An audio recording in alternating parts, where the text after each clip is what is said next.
Welcome back everyone, welcome back to the Little Red Ninja Allotment channel. Well, you've just caught me picking the last of my tomatoes. I know it's first weekend of September, but I want to crack on with the jobs I was telling you about in the previous video. And one of the first jobs I'm going to do is I need to clear all this. So this will be quite an easy job because what I'm going to do is pick the rest of the tomatoes that you see and then pull the plants up, and then what I will do is refresh it before I plant what I'm going to put in. And I showed you that in a few videos back, what I'm going to plant. But it will be mainly beetroot and some salads, mainly spring onions, but there's still room for what I want to put in, but I need to crack on and decide, because once this is clear I want it planted, because this is one of these raised beds that I'm going to put, but I want the new stuff to grow pretty sharpish so I can actually get it out of the ground and start. So let's crack on and get rid of all the rest of these tomatoes. And that bucket yet again is filling up, so let's crack on. And before I crack on with the tomato bed, the one other job I hopefully will get done by the end of this video is my compost bay that I'm going to make. But as I'm looking here, I've only got a couple of pallets, well actually 4, so they won't do the job. So I need to get some more pallets. So I'll probably do half a bay here with one pallet compost bin done. So that means that will probably be there, because I want space here, so I want to move it this way. So less of the compost bin for the moment, more about the bed where I'm going to plant stuff. So let's really crack on. Well, I've had to double check something before I crack on with doing this bed, and a bit of a problem. My seedlings are very slow, so I am deeming them too early to go in at the moment. They're quite small, and if I put them in, they'll probably get munched before they get going. So what I'm going to do, I'm going to leave them for a week and do them for next weekend's video, and then in this video I will crack on with the compost, start of the compost bin bay. So let's crack on and get started with that. Now, as you can see, and I do apologise for changing my mind on what job to start with, but I think starting with the compost bay will be beneficial, because I will have quite a lot of garden waste, as in green waste, to put in. And as these bins at the moment are full, I've got nowhere else to put them. So I'm going to start on this area, start clearing it out, leveling it out, and yes, I've found another pallet, but that is a very heavy duty one, very heavy indeed. But let's crack on with what I've got to do. So clear all this area first before I move that bin. So let's crack on. And as you can see, I've cleared all this area. Well, mainly just moved it to there, but it's not in my way. And what I've done is I've dug over this bit here because this was compacted, and it's better to have aerated soil, well, dug over soil, when you're starting a pallet collar bed, because it helps with stuff coming from underneath, namely worms and bacteria, to help with the composting.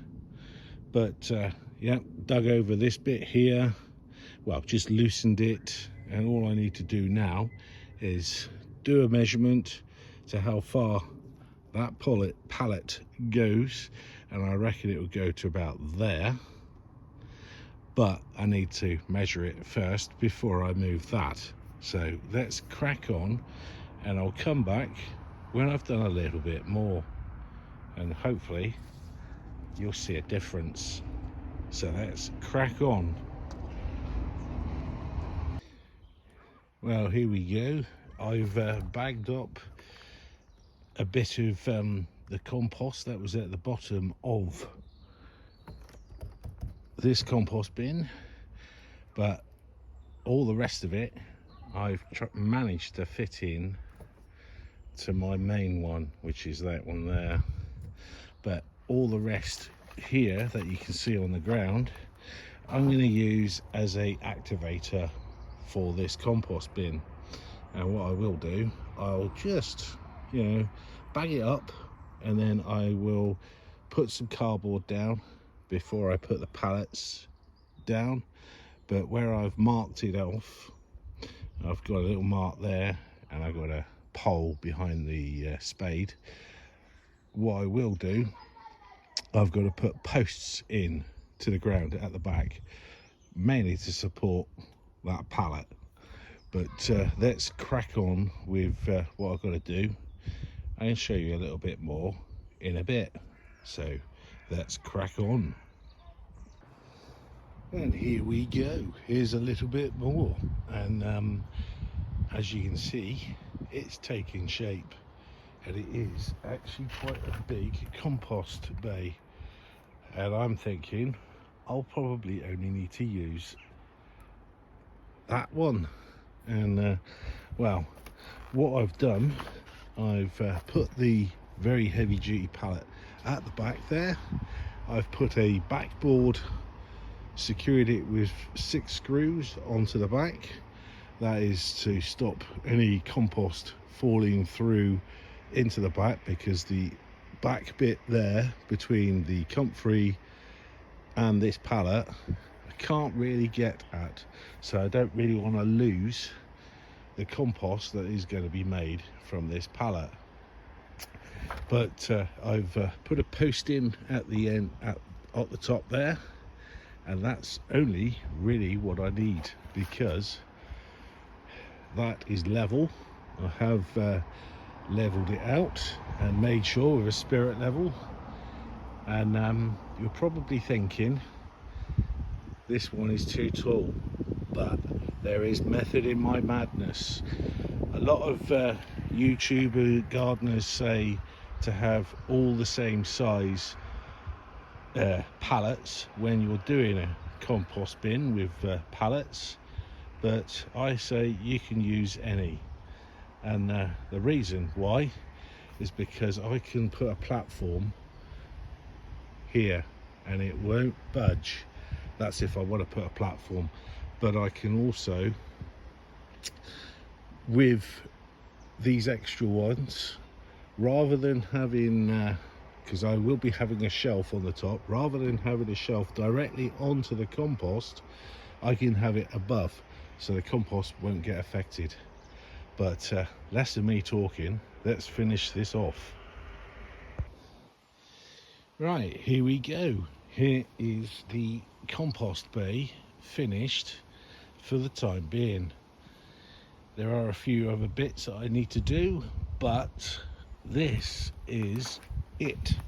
And as you can see, I've got cardboard on both sides, secured with staples, and right at the very top and tucked in just to stop anything escaping. But also there is a reason why the cardboard is there. It helps with heating up the compost pile, but also it keeps the worms in, because they go hiding in the cardboard, in those little grooves there. That's where they go and hide, and that's where they make baby worms, in these little tiny crevices on the cardboard. But everything is ready to receive compost, well, all the vegetation on the plot, and quite possibly a lot more. And yeah, I would say this will probably hold about 3 tons worth of compost. And if I start this week by doing composting, I should have enough to fill up at least where that mark is, ready to use in 3 months. But also I've got to make a cover, a temporary cover to put over. But when I have got compost to about there, to about that level, what I'll use is cardboard.